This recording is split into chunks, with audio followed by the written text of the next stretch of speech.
Okay. Over. ఓం శివశక్త్యా యుక్తో యది భవతి శక్తః ప్రభవితుం న చేదేవం దేవో న ఖలు కుశలః స్పందితుమపి తతస్త్వాం ఆరాధ్యాం హరిహర విరించాదిభిరపి ప్రణంతుం స్తుతుం వా కథమకృత పుణ్యః ప్రభవతి. ఓం సర్వ వేదాంత సిద్ధాంత గోచరం తమగోచరం గోవిందం పరమానందం సద్గురుం ప్రణతోస్మ్యహం.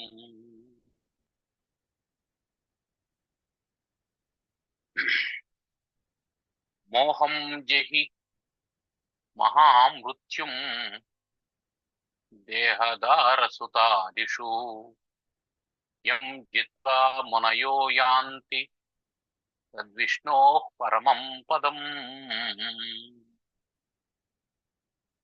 జగద్గురు శంకరాచార్యుల వారు మోహాన్ని గురించి విస్తృతంగా మనకు చెబుతూ ఉన్నారు. కారణం ఏమిటంటే బంధానికి కారణం మోహమే. అందుకని మోహం జహి, మోహాన్ని వదిలిపెట్టు. జహి అంటే చంపివేయి అని కూడా అర్థం. మోహాన్ని పూర్తిగా నాశనం చెయ్యి. దేని మీద మోహము? దేహ దార సుతాదిషు.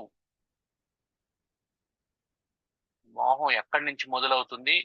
దేహ, స్వీయ శరీరం, దీని మీద మోహం మొదలవుతుంది. ఆ తర్వాత ఈ శరీరానికి అనుబంధంగా వచ్చి చేరినటువంటి దార, భార్య, ఈ రెండు శరీరాల వల్ల పుట్టినటువంటి సంతానం సుతాదిషు. ఇది మోహానికి కారణం. మరి ఆస్తులు అంతస్తులు ఈ శరీరం సుఖం కోసం సముపార్జించుకున్నటువంటి. శరీరం ఎండకు గాలికి వానకు ఇబ్బంది పడకుండా ఉండాలి అంటే దీనికి ఒక ఇల్లు కావాలి. ఆ ఇల్లు సౌకర్యంగా ఉండాలి. దాంట్లో ఫర్నిచరు మనూరు అయి ఉండకూడదు, వేరే దేశం నుంచి ఇంపోర్ట్ చేసుకున్నటువంటివి ఉండాలి. ఎంత ఒకానొకచో సౌకర్యం, ఒకానొకచో విలాసం ఇట్లా పెరిగిపోతూ ఉంటుంది. అది వ్యామోహంగా మారిపోతుంది. కాబట్టి వ్యామోహం ఎక్కడ మొదలైంది? శరీరం దగ్గర మొదలవుతుంది. ఈ శరీరానికి ఏం కావాలి? సుఖం కావాలి. శరీరానికి సుఖం కావాలి. శరీరం ఎప్పుడైతే సుఖాన్ని కోరుతుందో అప్పుడు ఇల్లు, వాకిలి, వాహనాలు, వీటితో పాటు భార్య ఏర్పాటు. ఆ సుఖంతో పాటు మనిషికి అహంకార మమకారాలు కూడా ఏర్పడతాయి. ఎప్పుడైతే అహంకారం ఉంటుందో అప్పుడు నా వంశం, దాని ఉద్ధరణ, లెగసీ అనేసి ఏదేదో ఊహించుకుంటాడు. నువ్వే లేదు, నువ్వే భ్రాంతి అన్నప్పుడు నీ లెగసీ ఏముంది అక్కడ? ఏమీ లేదు. ఇదంతా శవాలంకారాలు వంటివి. ఇవన్నీ శవానికి ఇన్ని రకాలుగా అలంకారం చేసినా ఏం ప్రయోజనం? కాబట్టి వ్యామోహం అనేది శవాలంకారంతో సమానం. అందుకని ఏం చేయాలా? దేహదార సుతాదిషు, దేహం మీద ఉండేటువంటి వ్యామోహం, భార్య మీద ఉండేటువంటి వ్యామోహం, పుత్రుల మీద ఉండేటువంటి వ్యామోహం. దేహం మీద ఉండేటువంటి వ్యామోహంతో భార్య మొదలైంది. దేహానికి సుఖం కావాలి. ఆ సుఖం భార్య ద్వారా దొరుకుతుంది అని అనుకున్నాడు. దొరికిందా లేదని తర్వాత విషయం. దాంతో మనకు సంబంధం లేదు అనుకున్నాడు భార్య. ఇప్పుడు భార్య వచ్చిన తర్వాత ఏమైంది? తన వంశం గురించి ఆలోచన చేశాడు, తన అస్తిత్వం గురించి ఆలోచన చేశాడు. పిల్లలు పుట్టకపోతే ఏమనుకుంటారో ఏమో లోకంలో అని అనుకున్నాం. వీటినన్నిటిని దృష్టిలో పెట్టుకుని పిల్లలు కన్నా. ఇప్పుడు పిల్లలు కన్న తర్వాత ఏమైంది? నా పిల్లలు అనేటువంటి భావన వచ్చింది. నా పిల్లలని ఎప్పుడైతే అనుకున్నాడో మిగతా వాళ్ళ పిల్లల కంటే నా పిల్లలు బాగుండాలి, మిగతా వాళ్ళకంటే మా వాళ్ళు సౌకర్యంగా ఉండాలి, సుఖంగా బ్రతకాలి. అంటే నువ్వు సుఖంగా ఉండాలి అని అంటే వాళ్ళని కూడా సుఖంగా పెట్టాలి. లేదంటే వీడు ఒట్టి సెల్ఫిష్ ఫెలో అని అనుకుంటారు, వీడు స్వార్థపరుడు, భార్య పిల్లల సుఖాన్ని వదిలేసి వీడి సుఖాన్ని వీడు చూసుకున్నాడు అని అనుకుంటారు. కాబట్టి ఏం చేస్తాడు తండ్రి? ముందు తన సుఖాన్ని పక్కన పెట్టి భార్య పిల్లలు సుఖపడేందుకు ప్రయత్నం చేస్తాడు. దీన్ని మనం త్యాగం అని చెప్పి అంటాం. తండ్రి త్యాగం చేస్తాడండి అని అంటాం. సరే, అది వేరే విషయం అనుకున్నాం, వేరే టాపిక్ అది. కానీ ఇవంతా ఎందుకు చేస్తాడు అంటే, ఎందుకు చేస్తాడు? తాను సుఖపడాలి కాబట్టి చేస్తాడు. తాను గొప్పవాడుగా ఎక్స్పోజర్ కావాలి కాబట్టి చేస్తాడు. ఇదంతా ఏమిటంటే తన మీద తనకున్నటువంటి వ్యామోహం. దీంట్లో ఏదున్నా అది మహామృత్యువుకు కారణమవుతుంది. మహామృత్యు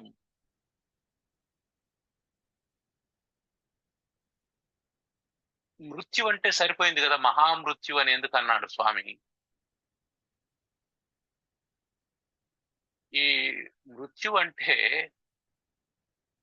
శరీరాన్ని వదిలిపెట్టేటువంటిది, అది దాన్ని మృత్యు అని అంటాం మనం. మహామృత్యు అని ఎందుకన్నాడంటే, నువ్వు ఈ శరీరపు భ్రాంతిలో ప్రతి క్షణం చచ్చిపోతున్నావు, ప్రతి క్షణం చచ్చేంత పని చేస్తున్నావు, రోజు చచ్చిపోతున్నావు. మోహం అనేది ప్రతిరోజు నిన్ను చావు దగ్గరికి తీసుకుపోతుంది. మోహం లేకపోతే నువ్వు ఇన్ని సాహసోపేతమైనటువంటి పనులు చేయవు. మోహం వల్లనే మనం ఉద్యోగంలో చేరుతాం, ఉద్యోగం మన ఇంట్లో ఉండదు, దానివల్లనే ప్రయాణం చేస్తాం. ప్రయాణం అంటే మృత్యువుతో సమాంతర ప్రయాణం, ఎప్పుడైనా యాక్సిడెంట్ జరగదు. కాబట్టి మోహం వల్ల నీకు అనుక్షణం మృత్యువు నిన్ను నీడలా వెంటాడుతూ ఉంటుంది.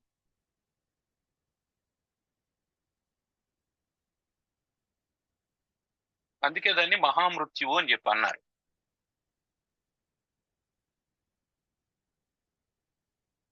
ఆ మహామృత్యు రూపమైనటువంటిది మోహం. దేహధారా సుతాదిషు మహామృత్యు మోహం జహి, దాన్ని వదిలిపెట్టు.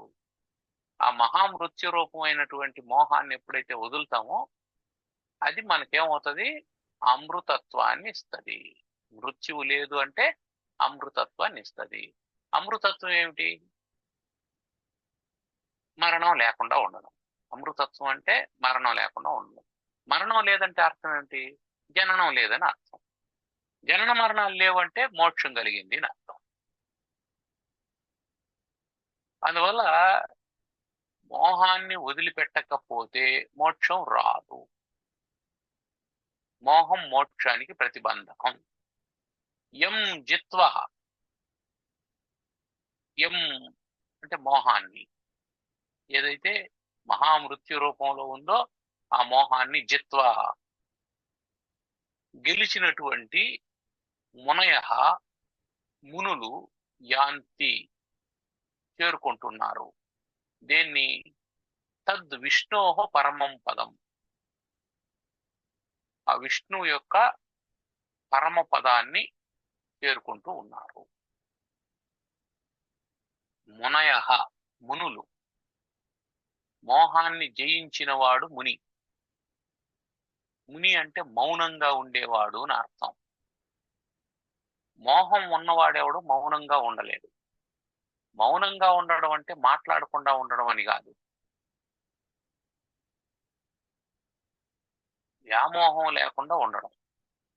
వ్యామోహం ఉన్నటువంటి వాడు ఏదో ఒక పని చేస్తూ ఉంటాడు. అది మౌనంగా ఉన్నట్టు కాదు. మౌనం అనేది కేవలం ఒక్క వాగింద్రియానికి మాత్రమే సంబంధించింది కాదు, మిగిలినటువంటి అన్ని ఇంద్రియాలకు సంబంధించింది.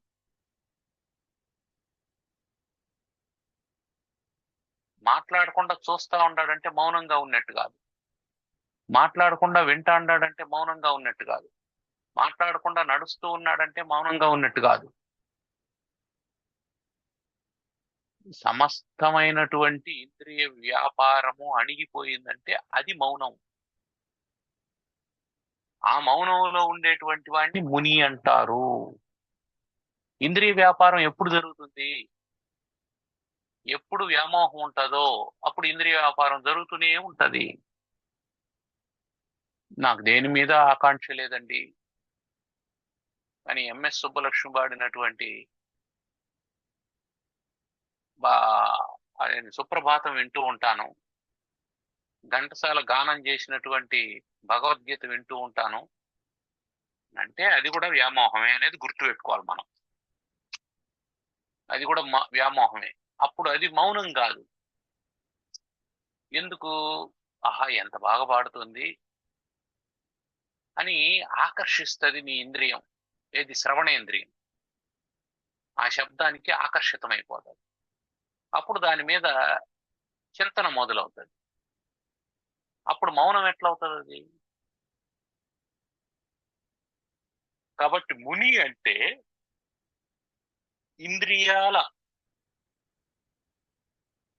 ఇంద్రియాల వ్యామోహాలను జిత్వా జయించినటువంటి వాడు. అది మౌనం. మౌన వ్రతం అని చెప్పి మాట్లాడకుండా ఉండడం మౌన వ్రతం కాదు.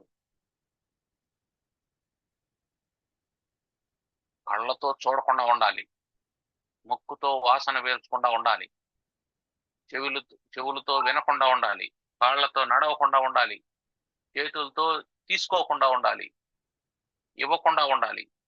ఇవన్నీ చేస్తే మౌనం అవుతుంది.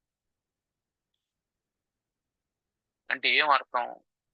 ఇవేవి చేయడం లేదంటే అర్థం ఏమిటి? నీ మనసు ఎక్కడుందని అర్థం. ఇవన్నీ చేయాలంటే మనసు లోకంలో ఉండాలి, లౌకిక వ్యవహారాల్లో ఉండాలి. ఇవేవి చేయడం లేదంటే నీ మనసు ఎక్కడుంది? తద్విష్ణో పరమం పదం. ఆ భగవంతుని యొక్క పరబ్రహ్మము యొక్క నిర్గుణ పరబ్రహ్మము యొక్క శ్రేష్టమైనటువంటి స్థానంలో ఉంది నీ మనస్సు. అంతే. ఇదంతా మౌనంగా ఉండడమే ఆ స్థానం. అది ఎక్కడుందా ఈ విష్ణు పరమం పదం అంటే అది ఎక్కడో లేదు నాయన. అందుకే ఆ పదం విష్ణోహ అని చెప్పి అన్నాడు. ఆ విష్ణు అనేటువంటి పదం చాలా కీలకమైనటువంటిది అక్కడ. ఎందుకు అంటే విష్ణు అంటే వ్యాపకమైనటువంటిది. మళ్ళీ విష్ణోహ పరమం పదం అని అంటే అది ఎక్కడో ఉందని మళ్ళీ తిరుమలకో ద్వారకా తిరుమలకో పరుగులు తీసేవనైనా అది అన్ని చోట్ల ఉంది. అన్ని చోట్ల ఎక్కడ ఉంది అంటే ఎక్కడ బంధం ఉందో అక్కడ మోక్షం ఉంది. సింపుల్. ఒక ఆవు ఉంది, రైతు ఉన్నాడు. ఆ ఆవుని రైతు ఒక పగ్గం వేసి ఒక గుంజకు కట్టాడు. ఇప్పుడు బంధం ఎక్కడుంది ఆవుకి? గుంజతో బంధం ఉంది. మోక్షం ఎక్కడ వస్తుంది? ఎక్కడ రావాలి మోక్షం? ఇంకొక తాడు ఎక్కడో గట్టున్నాడు అనుకోండి, ఉయ్యాల తాడు గట్టున్నాడు, ఉయ్యాల బల్లకు ఒక తాడు గట్టున్నాడు అనుకున్నాం. ఇప్పుడు ఉయ్యాల బల్ల తాడు ఇప్పితే ఆవుకు మోక్షం అంటే బంధం ఊడిపోతుందా? గుంజకు గట్టిన తాడే విప్పాల. కాబట్టి నీ బంధం ఎక్కడుంది అనుకుంటాండావు? నీ మనసులో ఉంది. కాబట్టి మోక్షం ఎక్కడ కలగాలి? మనసులోనే కలగాలి. ఎక్కడ ఎక్కడ ముడేసావో అక్కడే ముడిప్పాలి, ఎక్కడ పోగొట్టుకున్నావో అక్కడే వెతకాలి.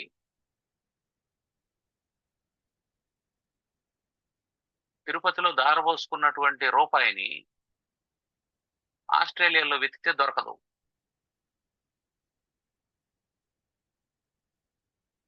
అక్కడ రూపాయి నేల మీద ఉండేందుకే అవకాశం లేదు. ఉంటే గింటే డాలర్లు ఉంటాయి కానీ.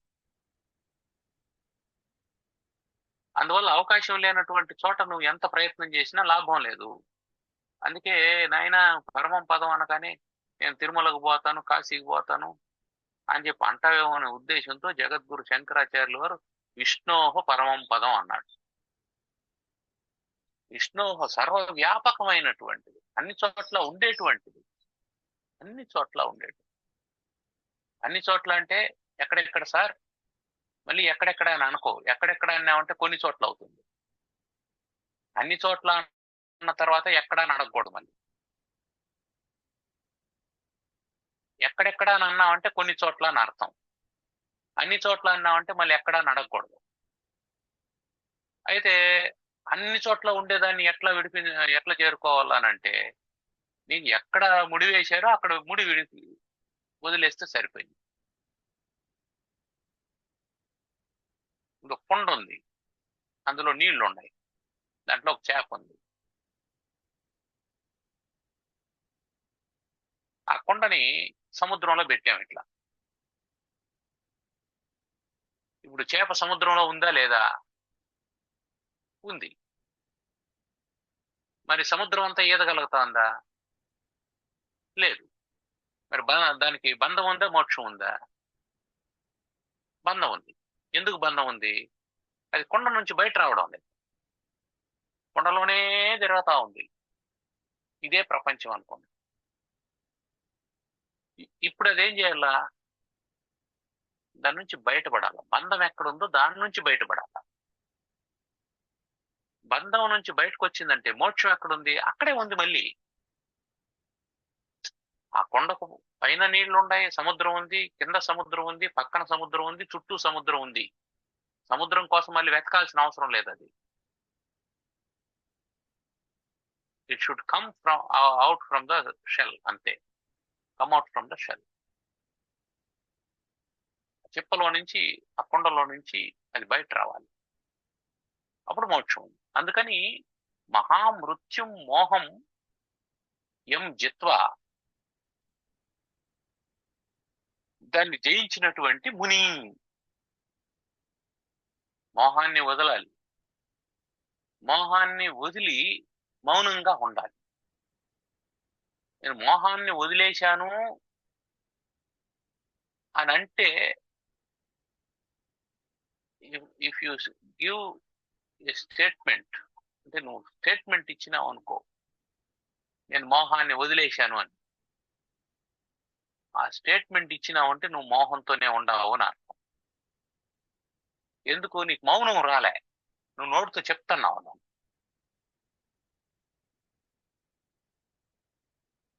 నువ్వు మోహాన్ని జయిస్తే దాన్ని డిక్లేర్ చేయవు. డిక్లేర్ చేయాల్సిన అవసరం లేదు.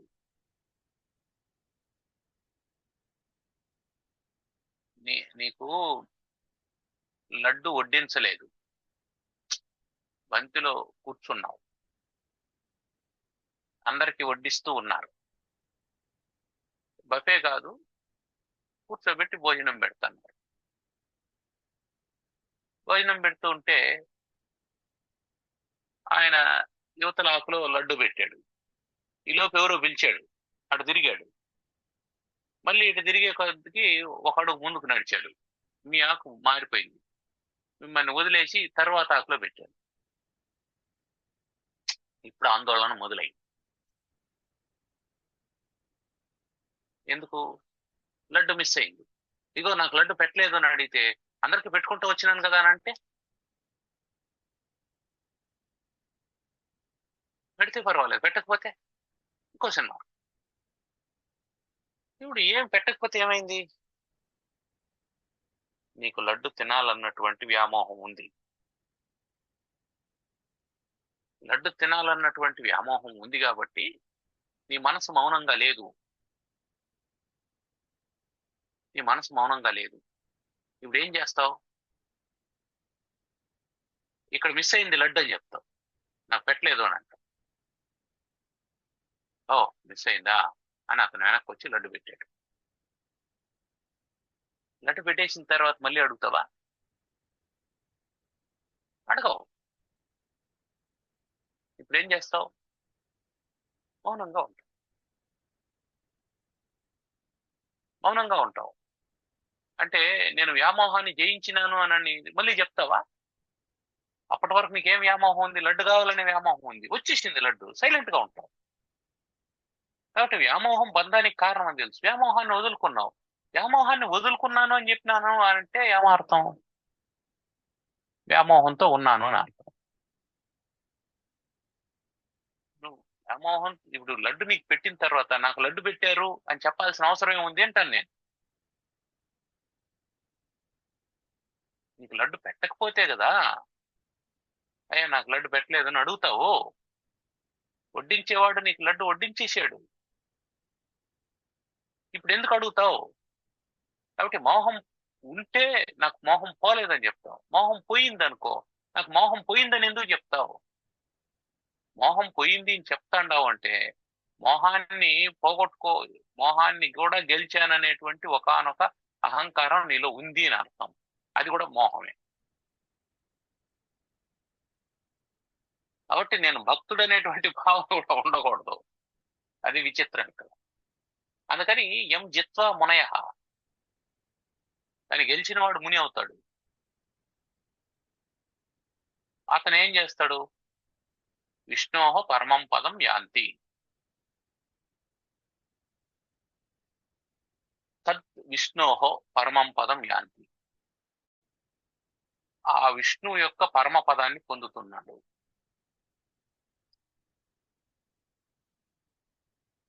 ఇక్కడ ఆ తత్ అనేటువంటి పదం సాభిప్రాయంగా వాడినటువంటిది.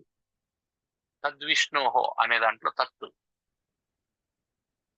ఈ తత్తు తత్వమసిలో తత్తు, తత్వమసి అనే మహావాక్యంలో ఉండేటువంటి తత్తు. తద్విష్ణోహ పరమం పదం అంటే ఆ విష్ణువు యొక్క పరమ పదం అన్నాడు. ఆ అని ఎప్పుడు అంటాం? మనకంటే భిన్నంగా ఉండాలి, దూరంగా ఉండాలి. కానీ విష్ణు అంటే ఏం చెప్పినాం? వ్యాపకమైనటువంటి వాడు, అన్ని చోట్ల ఉండేటువంటి వాడు. అప్పుడు తద్విష్ణు అని ఎందుకు అన్నాడు? ఏ తద్విష్ణు అనాలి కదా, ఈ విష్ణువు యొక్క పరమపదాన్ని అనాలి కదా. అంటే ఎప్పటి వరకు నువ్వు ముని కావో అప్పటి వరకు అది నీకు దూరంగా ఉన్నట్టు అనిపిస్తుంది. నువ్వు ఎప్పటి వరకు చేప కొండలో నుంచి బయట రాదో అప్పటి వరకు ఆ సముద్రంలోకి వెళ్ళాలి, ఆ సముద్రంలోకి వెళ్ళాలి, ఆ సముద్రంలోకి. కొండ నుంచి బయట వచ్చిన తర్వాత ఏమవుతుంది? సముద్రంలోనే తాను ఉంటుంది. అప్పుడు మళ్ళీ నేను సముద్రంలోకి వెళ్ళాలని. తద్విష్ణోహో, ఎప్పుడు తత్తు ఉంటుంది అంటే ఎప్పుడు త్వమ్ ఉంటుందో అప్పుడు తత్తు ఉంటుంది. త్వమ్ అంటే నీవు అని, తత్ అంటే అది అని. అదేమిటి? పరబ్రహ్మ చైతన్యం. త్వం ఏమిటి? జీవ చైతన్యం. ఇది జీవాత్మ, అది పరమాత్మ. ఎప్పటి వరకు జీవాత్మ ఉంటుందో అప్పటి వరకు అది తత్తు. ఎప్పటి జీవాత్మ ఎప్పుడైతే లేదో అప్పుడు పరమాత్మ అనేటువంటి నామ వాచకం కూడా, విశేషణం కూడా ఉండదు. తద్విష్ణుహో అని ఎందుకు చెప్పాడంటే ఇప్పటి వరకు నువ్వు మోహాన్ని జయించలేదు కాబట్టి, మోహాన్ని జయించినప్పుడు మోహాన్ని జయిస్తే ఉండేటువంటి పరమ పదం ఒకటి ఉంది, అది వ్యాపకమై ఉంది అని చెప్పడం కోసం తద్విష్ణోహ పరమం పదం అని చెప్పన్నారు. నిజానికి అది తత్తా అంటే నీకంటే భిన్నంగా ఉందా, నీకంటే దూరంగా ఉందా అంటే నువ్వు అనుకుంటాండావు నేను దూరంగా ఉండానని. నేను దూరంగా ఉండానని నువ్వు అనుకుంటాండావు కాబట్టి ఏమి లేదు. ఒకతడు కొత్తగా తిరుపతికి బయలుదేరాడు, తిరుపతికి రావాలని బయలుదేరాడు. చాలా దూరం నుంచి వస్తూ ఉన్నాడు. ఒక విజయవాడ నుంచి వస్తున్నాడు అని అనుకోండి. విజయవాడలో బస్సు బయలుదేరింది. చిలకలూరుపేట బస్ స్టాండ్ పోయి అక్కడ కాసేపు ఆగి అటు నుంచి బయలుదేరి గుంటూరు బస్ స్టాండ్ పోయి కాసేపు ఆగి అటు నుంచి ఒంగోలు బస్ స్టాండ్కి వచ్చి కాసేపు ఆగింది, నెల్లూరు బస్ స్టాండ్కి వచ్చింది, కాసేపు ఆగింది, తిరుపతి బస్ స్టాండ్కి వచ్చింది. అతను దిగలేదు.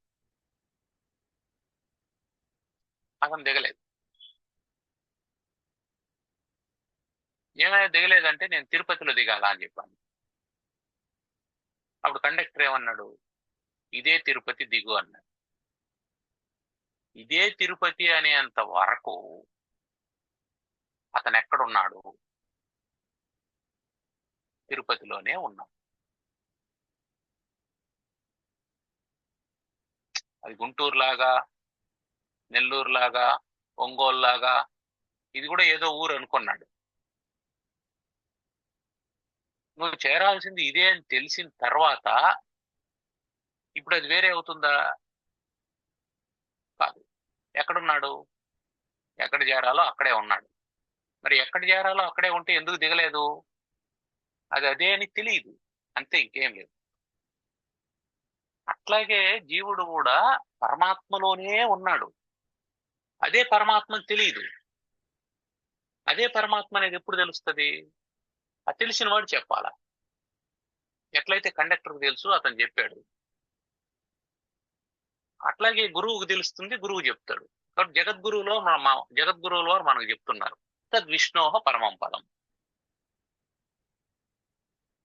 అయ్యా నేను తిరుపతిలో దిగాల అని చెప్పాను.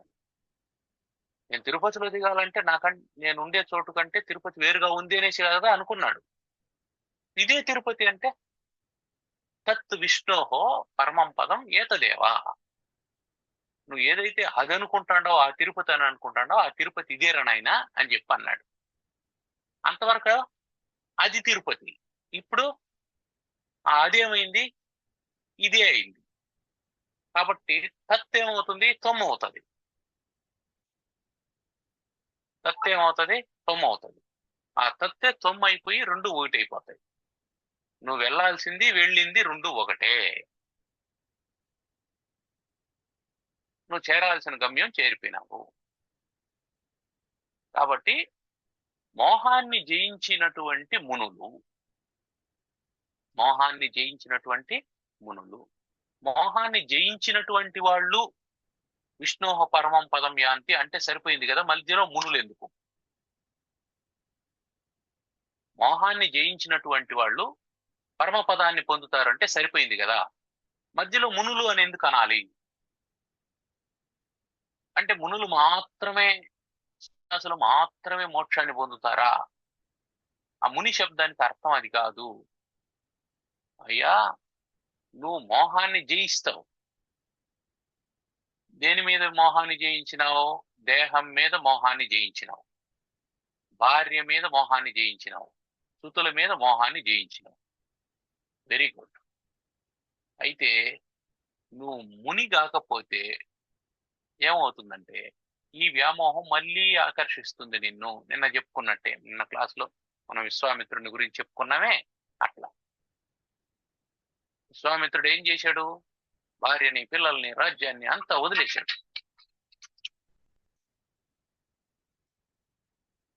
రాజ్యాన్ని అంతా వదిలేశాడు. అంతా వదిలేసి తపస్సు కూర్చున్నాడు. తపస్సు కూర్చున్నటువంటి విశ్వామిత్రుడు మౌనంగా ఉన్నాడా? మాటల్లో మౌనంగానే ఉన్నాడు, ఇంద్రియాలు మౌనంగా లేవు. ఇంద్రియాలు మౌనంగా లేకపోతే ఏమవుతుందంటే మళ్ళీ మోహం పుడుతుంది. అందుకని మునయహ అన్నాడు. ఇగో బాబు, నువ్వు గెలిస్తే గెలిచినట్టు కాదు, మౌనంగా ఉంటేనే గెలిచినట్టు అని చెప్పాను. మౌనంగా ఉంటేనే గెలిచినట్టు, ఇది గుర్తుపెట్టుకో. అందుకని మునయహ అనేటువంటి మాట వాడాడు. కాబట్టి మోహానికి కారణమైనటువంటిది మొట్టమొదటిది దేహము. దేహం ఏం గడ్డం పెంచినావంటే బాగుందని పెంచినానండి. మోహం. బాగుందని పెంచినావా, దాని మీద దృష్టి లేకుండా పెంచినావా? ఆ, గడ్డం పెంచినావు, దానికి రంగు వేసుకున్నావు, మళ్ళీ దాన్ని ట్రిమ్ చేసుకున్నావు. ఏమిటిది? మోహం అంతే. శరీరానికి బట్టలు వేస్తున్నావు, మోహం అంతే. శరీరం మీద మోహం. శరీరం మీద మోహం ఉంది కాబట్టి దీనికి భోజనం పెడుతున్నాం. పెట్టేటువంటి భోజనం బ్యాలెన్స్డ్ డైట్ ఉండాలండి. తింటూ ఉండేటువంటి దాంట్లో అన్నీ ఉన్నాయా? వైటమిన్స్ అన్నీ ఉన్నాయా? కార్బోహైడ్రేట్స్ ఉన్నాయా? ప్రోటీన్స్ ఉన్నాయా అని చెక్ చేసుకుంటున్నామే. ఇదంతా దేనివల్ల? దేహానికి సంబంధించినటువంటి వ్యామోహం. దీని సుఖకాంక్ష వల్ల ధార, దీని యొక్క లెగసీ కారణం చేత సుతులు, ఇదంతా వ్యామోహం. ఇప్పుడు ఇవన్నీ వదిలేసావు. వదిలేసి మళ్ళీ ఏం చేశావు సార్? ఆశ్రమం కట్టుకున్నాం సార్. అంటే ఏం చేసినాం సార్? ఆ ఇల్లు వదిలేసి ఈడ ఇల్లు కట్టుకున్నాం. మళ్ళీ ఆడ భార్యను వదిలేసావు.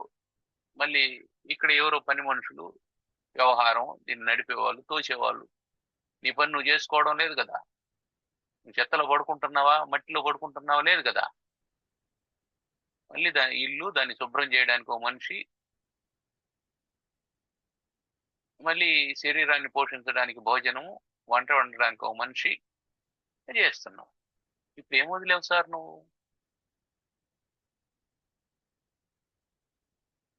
ఏం వదలలేదు. మౌనంగా ఉంటావా సార్? ఉండలేవు. కాబట్టి నీ చుట్టూ ఉన్నటువంటి, నీలో ఉన్నటువంటి, నీ బయట ఉన్నటువంటి పరబ్రహ్మ స్వరూపాన్ని నువ్వు తెలుసుకోవాలి అంటే మొట్టమొదట నీ శరీరం మీద ఉండేటువంటి వ్యామోహాన్ని వదులుకోవాలి. ఆ శరీరానికి సంబంధించినటువంటివే భార్య పిల్లలు కాబట్టి శరీరం మీద వ్యామోహం పోగానే భార్య పిల్లల మీద కూడా వ్యామోహం పోతుంది. పోయిన తర్వాత నీ ఇంద్రియాలని జాగ్రత్తగా చూసుకొని మౌనంగా ఉండాలి అని చెప్తున్నా. లేకపోతే ఏమవుతాయంటే ఆ ఇంద్రియాలు నిన్ను ఆకర్షిస్తాయి. బా, కాశీకి వచ్చినాం, లస్సీ దాకపోతే ఎట్లా అని అనిపిస్తుంది. అంతవరకు ఓం నమ శివాయ, ఓం నమ శివాయ అంటే నాలుక లస్సీ లస్సీ అంటుంది. ఇదేమిటి? వ్యామోహం కాకపోతే మౌనంగానే ఉన్నావు, కానీ లస్సీ ఎక్కడుందని కళ్ళు ఎత్తుకుతా ఉన్నది. నాలుకేం చెప్తుంది? లస్సీ లస్సీ అని అంటా ఉంది. ఇప్పుడు మౌనంగా ఎట్లా ఉన్నట్టు? లేదు. పరమేశ్వరుని దగ్గరికి పోయింది, గుడి ముందర చెప్పులు వదిలేసి వెళ్ళిపోయింది. ఓం నమ శివాయ, ఓం నమ శివాయ అని మొక్కుంటాను. వెళ్ళేటప్పటికి చెప్పులు ఉంటాయో లేదో అని మనసులో ఉంది. అప్పుడు మౌనం ఎక్కడుంది? ముని కావాలా? ముని కావాలా? అప్పుడు వ్యామోహం పోతుంది. వ్యామోహం పోయినటువంటి ముని పరబ్రహ్మ స్వరూపాన్ని పొందుతాడు. పరబ్రహ్మ స్వరూపాన్ని పొందుతుంది. కాబట్టి పరబ్రహ్మ స్వరూపాన్ని పొందాలి అంటే ప్రాథమికమైనటువంటిది వ్యామోహాన్ని వదలడం. తర్వాత శ్లోకం, ఆ వ్యామోహాన్ని ఎలా వదలాలి? శరీర వ్యామోహాన్ని వదలడం అంత సులభమా అని అంటే, దేన్నైనా వదిలిపెట్టాలి అని అంటే మనకు దాంట్లో దోష దృష్టి ఉండాలి. దోష దృష్టి ఉండాలి. నువ్వు టీ తాగడం వదిలేసావంటే, అవునండి గ్యాస్ట్రిక్ ట్రబుల్ వచ్చింది, టీ తాగితే గ్యాస్ ఫామ్ అవుతుంది, అందుకని వదిలేశాను. గ్యాస్ ఫామ్ కాకపోతే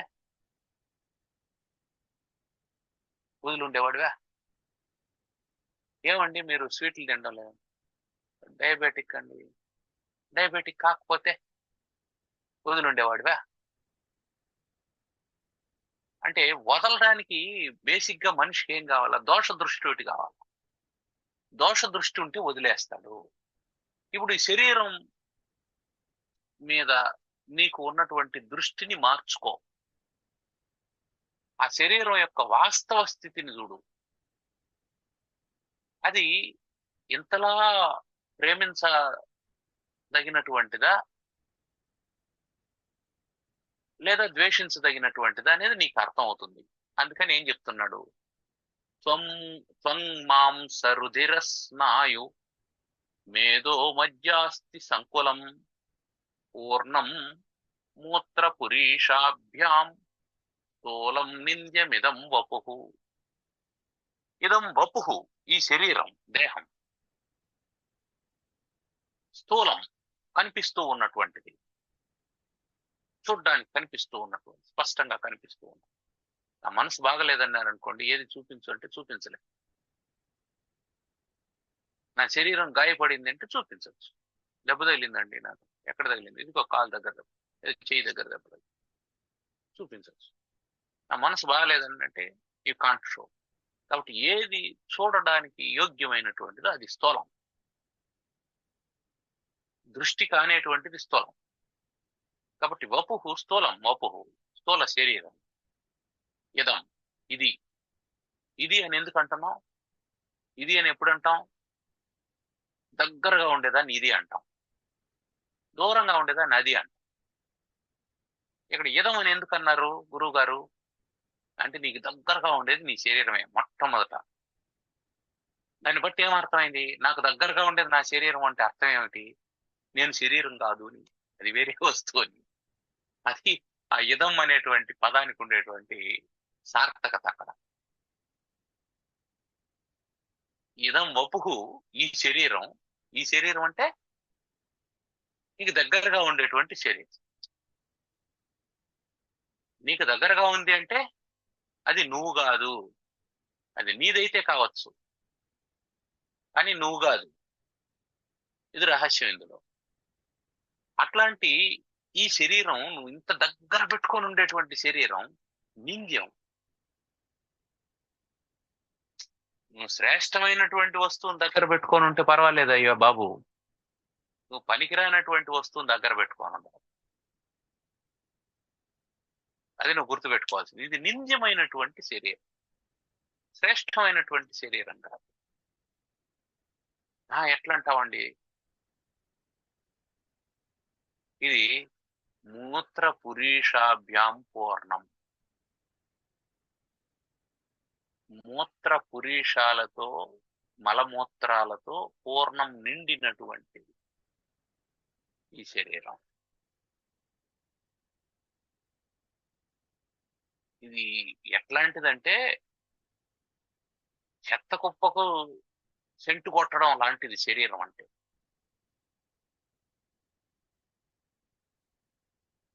ఏం చేస్తాం? రూమ్ ఫ్రెషనర్ పెట్టుకుంటాం. అట్లాగే డస్ట్బిన్ ఉంది, వాసన వస్తుంది, దాని మీద ఒక స్ప్రే చేస్తాం. అది కాసేపు ఆ వాసనని మర్చిపోయేటట్టు చేస్తుంది. మళ్ళీ ఏమవుతుంది? మళ్ళీ వాసన వస్తుంది. ఎప్పటి వరకు వాసన వస్తా ఉంటుంది? దాన్ని క్లీన్ చేయనంత వరకు వాసన వస్తుంది. శరీరం కూడా అంతే. దానికి స్నానం చేస్తాం, బొట్టు పెడతాం, సెంటు రాస్తాం, ఎంతసేపు ఉంటుంది ఇదంతా? మళ్ళీ చెమట పట్టేంత వరకు. లోపలంతా మురికే. మూత్ర పురీషాభ్యాం పూర్ణం, మలమూత్రాలతో నిండినటువంటిది. ఆ వాసన రాకుండా ఏం చేస్తాను? పైన ఇంకో వాసన ఏర్పాటు చేస్తాను, డస్ట్బిన్ కి సెంటు కొడతాను. ఇలా ఆలోచన చేసినప్పుడు శరీరం మీద వ్యామోహం పోతుంది అని చెప్తాను. వాస్తవం ఏంటి? త్వక్, నీకు పైన కనిపిస్తూ ఉన్నటువంటి త్వక్, చర్మం. శరీరం అంతా మొదట త్వక్ శరీరం ఉంది, తర్వాత మాంసం, ఆ చర్మానికి లోపల మాంసం ఉంది. దాని లోపల రుధిరం, రక్తం ఉంది.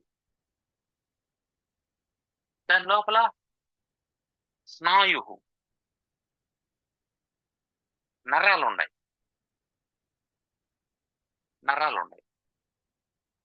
మేధో, మెదడుంది. తర్వాత మజ్జ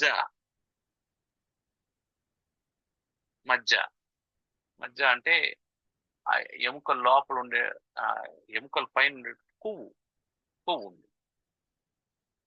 అస్థి, ఎముకలు ఉన్నాయి. వీటితో కూడుకుని ఉన్నటువంటి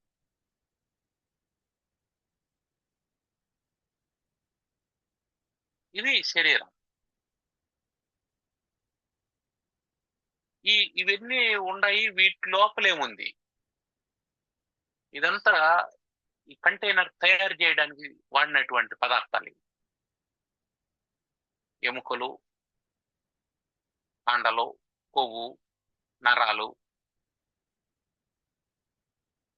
దాన్ని అంతా తయారు చేసి దానికి ఒక చర్మాన్ని కప్పేశాడు, ఒక కవరింగ్ వేశాడు, నీట్ గా ప్యాక్ చేశాడు. ఇది కంటైనర్. లోపల ఏముంది? What contains? మూత్రపురీషాభ్యాం, మలమూత్రాదులతో నిండి ఉంది. ఇప్పుడు చెప్పండి, ఈ కంటైనర్ నింద్యమా కాదా? ఎంత బాగానే ఉంది, ఎంత తలతలగా ఉంది.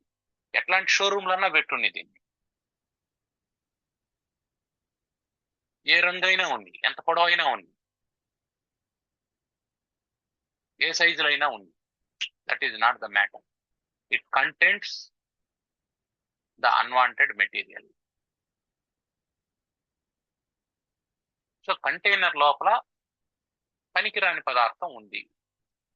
దీనివల్ల ఏమవుతుంది? కంటైనర్ కు కూడా విలువ పోతుంది. కంటెంట్ ను బట్టే కంటైనర్ విలువ పెరుగుతుంది.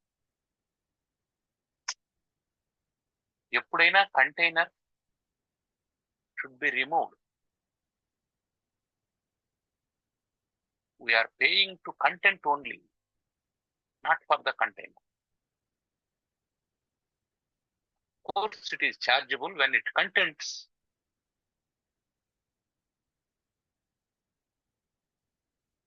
ఆ కంటెంట్ లేకపోతే కంటైనర్ కు వాల్యూ లేదు.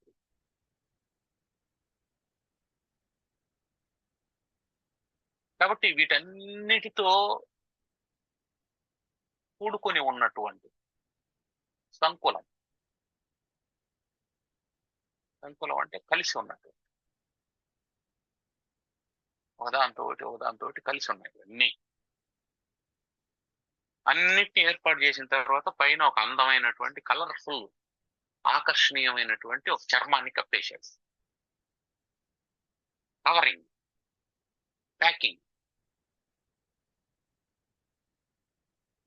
ప్యాకింగ్ బాగుంది. బట్ లోపలేముంది?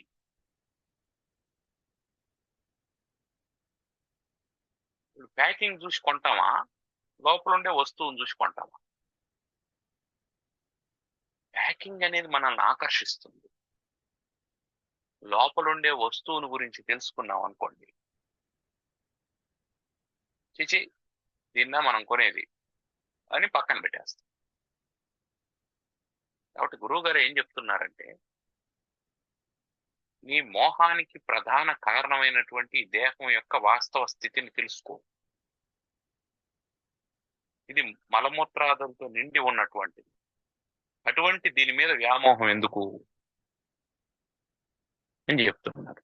అంటే వ్యామోహానికి కారణమైనటువంటిది నీకు బాహ్యమైనటువంటి ఆకర్షణే తప్ప సత్యం కాదు. నువ్వు సత్య పదార్థాన్ని తెలుసుకొని, వాస్తవాన్ని తెలుసుకొని ఆకర్షితుడైతే అది వేరే విషయం. నువ్వు ఒక భ్రాంతితో ఆకర్షితుడైపోతూ ఉన్నావు.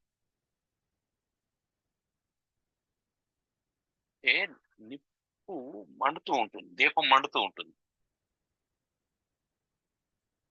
మిడతకు అది నిప్పని కాలుతుందని తెలియదు. ఏదో వస్తువు చాలా ఆకర్షణీయంగా ఉంది, మెరిసిపోతుంది, తిందామని దాని మీదకి వస్తుంది, మాడి పసి అయిపోతుంది. ద సేమ్ థింగ్, అదే విషయం మనకు కూడా జరుగుతుంది. కాబట్టి ఆ శరీరాన్ని చూస్తాం, ఆహా ఎంత అందంగా ఉంది అని అనుకుంటాం. ఎంత అందంగా ఉంది అని అనుకోవడం బయట, లోపల? బయటే, లోపల కాదు. లోపలే ఉంది మళ్ళీ, మూత్ర పురీషాభ్యాం పూర్ణం. దాన్ని చూడవు నువ్వు, దాని యొక్క వాస్తవ స్థితిని చూడవు. ఆ వాస్తవ స్థితిని చూడకుండా పై పై మెరుగులు చూసి మోహాన్ని పెంచుకుంటూ ఉన్నావు. కాబట్టి నాయన, ఈ శరీరం మీద మోహాన్ని పెంచుకోవాల్సినటువంటి అవసరం లేదు. ఎందుకు అనంటే, ఈ త్వక్కు అంటే చర్మము, మాంసము, రక్తము, ఎముకలు, నరాలు, కొవ్వు, వీటితో కలిసినటువంటి ఈ శరీరం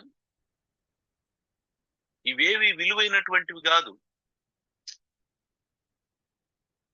ఇవేవి విలువైనటువంటివి కాదు.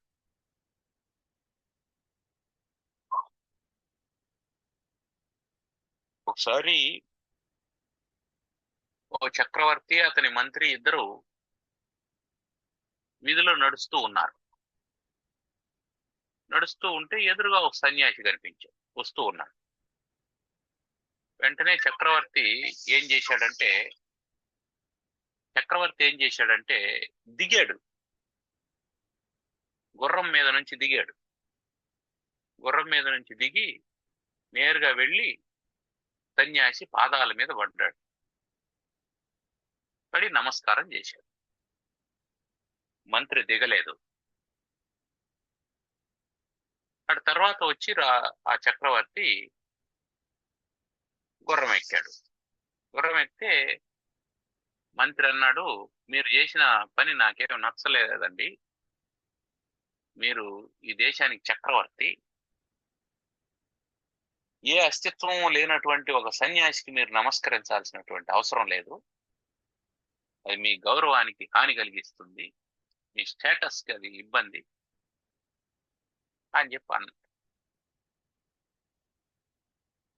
అవునా అని అన్నాడు రాజు. అని వెళ్ళిపోయారు. వెళ్ళిన తర్వాత మరుసటి రోజు ఉదయం ఒక భటుని ద్వారా 3 తలలు తెప్పించాడు. ఒక గొర్రె తల, ఒక పులి తల, ఒక మనిషి తల, 3 తెప్పించి ఒక అతన్ని పిలిచి, ఇదిగో బాబు, ఇవి ఎత్తుకొని పోయి మార్కెట్లో పెట్టి అమ్ము, సాయంకాలం వచ్చి నేను డబ్బు తీసుకుంటానని చెప్పి అన్నాడు. మంత్రి గారికి కూడా ఏం అర్థం కాలేదు. చూశారు, కొత్త వ్యాపారం మొదలు పెట్టినట్టున్నాడు, ఫండ్స్ తగ్గిపోయాయేమో, ఈయనే బిజినెస్ లోకి దిగినట్టున్నాడు అనేసి ఏదో అనుకున్నాడు ఆయన. సాయంకాలం అయింది. మంత్రిని పిలిచాడు. మంత్రి గారు, మనం స్టాల్ పెట్టించాం కదా, ఆ తలలు అమ్మేశాడో లేదో కనుక్కొని డబ్బులు తీసుకొని వద్దాం రండి. ఇద్దరు వెళ్ళారు. వెళితే అక్కడ మనిషి తల అట్లాగే ఉంది. ఆ షాప్ కీపర్ని అడిగాడు, ఏమయ్యా ఇది నమ్మలేదా అని. అంటే, మహారాజా, పెట్టిన ఫస్ట్ అవర్ లో గొర్రె తల అమ్ముడుపోయింది, దానికి మంచి ధర ఇచ్చారు, కొనుక్కున్నారు. పులితల కొనడానికి పోటీ పడ్డారు చాలా మంది. అప్పుడు ఇది లాభం లేదని దాన్ని వేలం వేశాం. వేలం వేస్తే దాన్ని చాలా గొప్ప రేటుకు పాడి కొనుక్కున్నారు. ఇక మనిషి తల ఎవరు అడగలేదు. అడగకపోగా ఎవరికైనా ఇద్దామనంటే, ఊరికే ఇస్తామంటే కూడా ఎవరు తీసుకునేవాళ్ళు లేరు. మాకొద్దు మాకొద్దు అంటున్నారు అని చెప్పి అన్నారు. అవునా, సరే ఇంకా దాన్ని ఖననం చేయించేయండి అని చెప్పి అన్నారు. పంపించేశారు.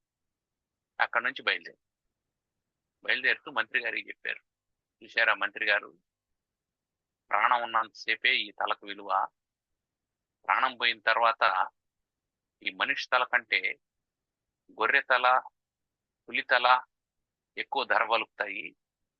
మనిషి తల ఎందుకు పనికిరానటువంటిది, అట్లాంటి పనికిరాని తలను సాధు పాదాల దగ్గర పెడితే తప్పే ఉంది అని చెప్పి అన్నాడు. కాబట్టి దేహమునందు దోష దృష్టి ఏర్పడితే వ్యామోహం తగ్గుతుంది. దానికోసమే ఇవన్నీ చెప్తున్నాడు. ఏందండి ఇట్లా ఇట్లా చెప్తారు, శరీరం మీద ఎంత మలమూత్రాలతో నిండి ఉంది అని చెప్పి అంటాడు జుగుప్సాకరంగా. నాయన, ఆ జుగుప్స కలిగితేనే నీకు వ్యామోహం పోతుంది శరీరం మీద. అందుకని త్వక్, మాంస, రుధిర, స్నాయు, మేధు, మధ్య, అస్థి సంకులమైనటువంటి మలమూత్రాలతో నిండినటువంటి స్థూలమైన ఈ శరీరము నింద్యము, ఇది శ్రేష్టం కాదు, నిందించదగినటువంటిది. కాబట్టి దీని పట్ల వ్యామోహం ఉండకూడదు. మరి ఈ శరీరం ఎట్లా ఏర్పడింది అనేటువంటి విషయం తర్వాత చెప్పుకుందాం. ఏమన్నా సందేహాలు ఉన్నాయండి?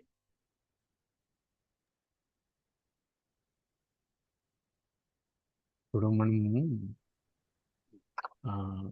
దేహం కాదు, దేహాభిమానం పోవాలి. ఉం.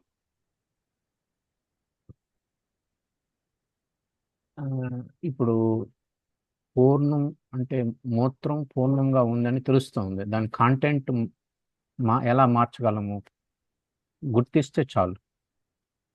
కంటెంట్ మార్చడానికి వీలు కాదని తర్వాత చెప్తాడు. ఓకే. కాబట్టి ఆ కంటైనర్ మీద వ్యామోహం వదులుకోవాలి.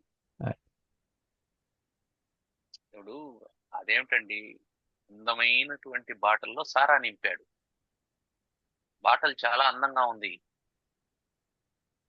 బాటల్ అందంగా ఉందని మీరు కొనుక్కుంటారా? కొనుక్కోరు. మామూలు బాటల్లో ఫ్రూట్ జ్యూస్ పెట్టాడు, మీరు కొంటారా? కొనరా? కొనుక్కుంటారు. అంటే మీకు అది హానికరం అని తెలిసిన తర్వాత, అది అసహించుకుండేదని తెలిసిన తర్వాత, అది వాసన వస్తుందని తెలిసిన తర్వాత, సారా వాసన వస్తుందని తెలిసిన తర్వాత మీరు దాని జోలికి వెళ్ళరు. అది ఎంత ఆకర్షణీయమైన బాటలైనా వెళ్ళరు. అట్లాగే శరీరం ఎంత ఆకర్షణీయంగా ఉన్నా దాని ఒరిజినల్ స్థితి ఏమిటి? దాని లోపల కూడా మలమూత్రాలే కదా ఉన్నాయి అనేది అర్థమైందంటే దాని మీద వ్యామోహం పోతుంది. కాబట్టి దోష దృష్టి ఎందుకు? వ్యామోహాన్ని తగ్గించడం కోసం. అది ఆచార్యుల వారి ప్రణాళిక. మోహం పోవాలి, కానీ దేహం కాదు. దేహం పోదు, ప్రారంధం వల్ల వచ్చినటువంటి దేహం. దాని తర్వాత చెప్తాడు పూర్వకర్మణ అని. దాని తర్వాత శ్లోకంలో పూర్వకర్మణ అని చెప్పేది అదే. కాబట్టి ఆ కర్మ పూర్తయ్యేంత వరకు దేహం పోదు. దేహం పోయింది అంటే జీవుడు కూడా ఉండడు కదా అక్కడ.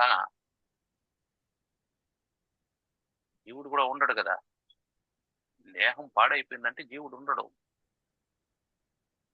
దేహాన్ని సరిచేసుకోవచ్చు అనేంతసేపే జీవుడు ఉంటాడు. చిన్న దెబ్బ తగిలింది, ప్రాణం పోదు. ఎందుకు పోదు? దాన్ని కవర్ చేసుకోవచ్చని. ఓ బస్ కింద పడిపోయి నలిగిపోయింది శరీరం, ప్రాణం ఉండదు. ఎందుకు?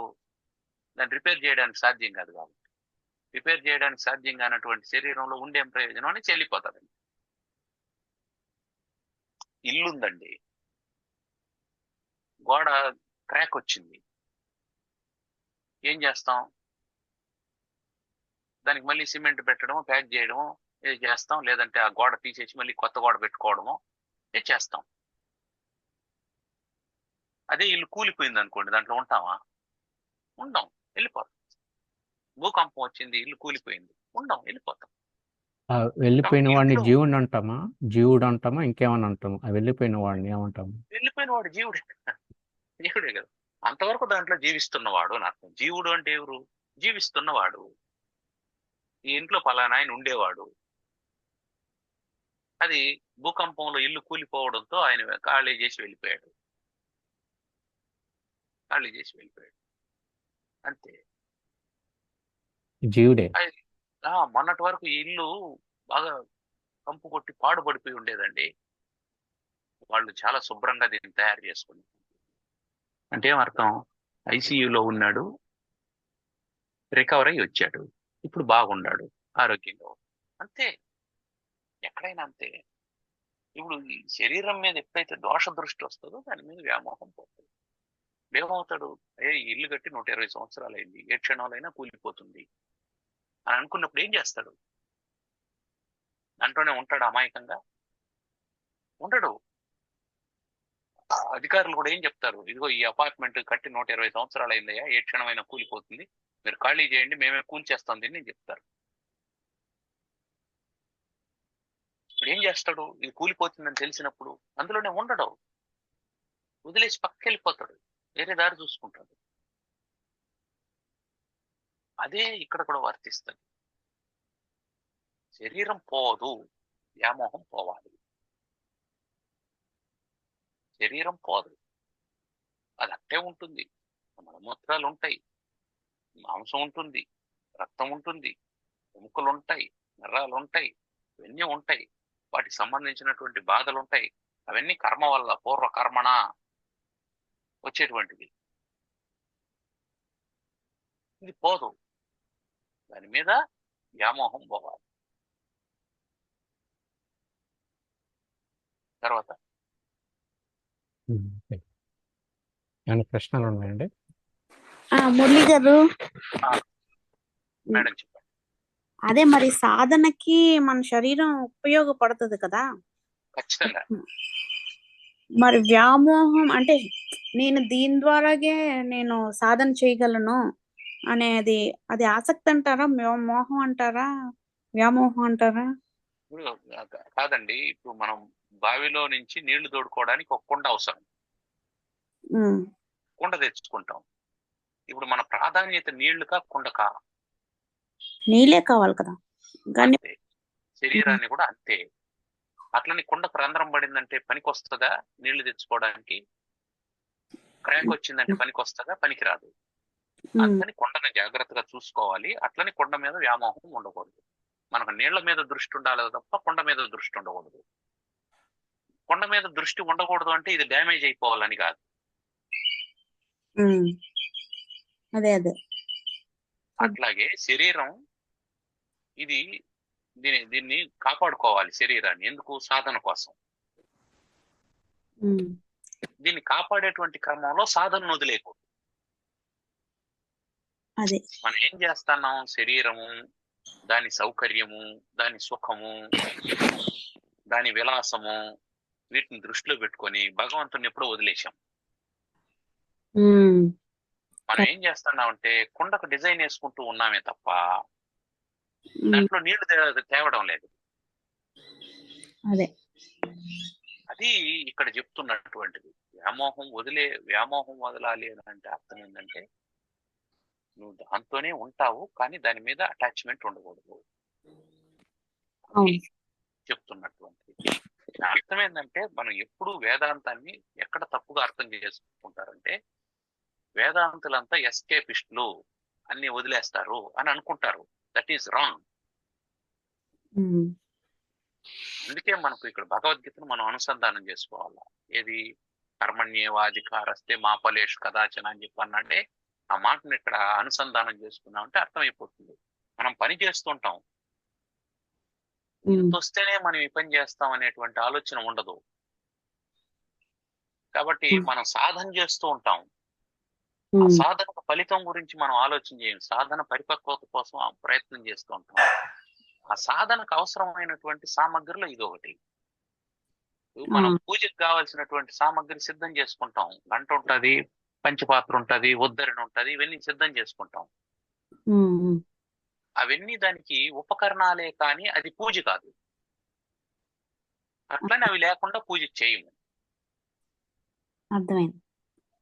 కాబట్టి శరీరం ఒక ఉపకరణం మోక్షాన్ని పొందడానికి. అవును. మనం ఎంతసేపు గంటకు బొట్లు పెట్టుకుంటా ఉన్నాం అనుకోండి, గంటకు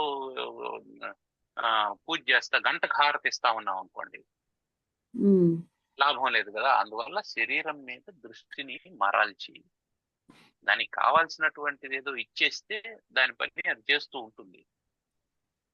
ఆ తర్వాత మిగిలినటువంటి సమయంలో ఏం చేయాలా, భగవంతుని యందు దృష్టి నిలపాలా అనేది చెప్పారు.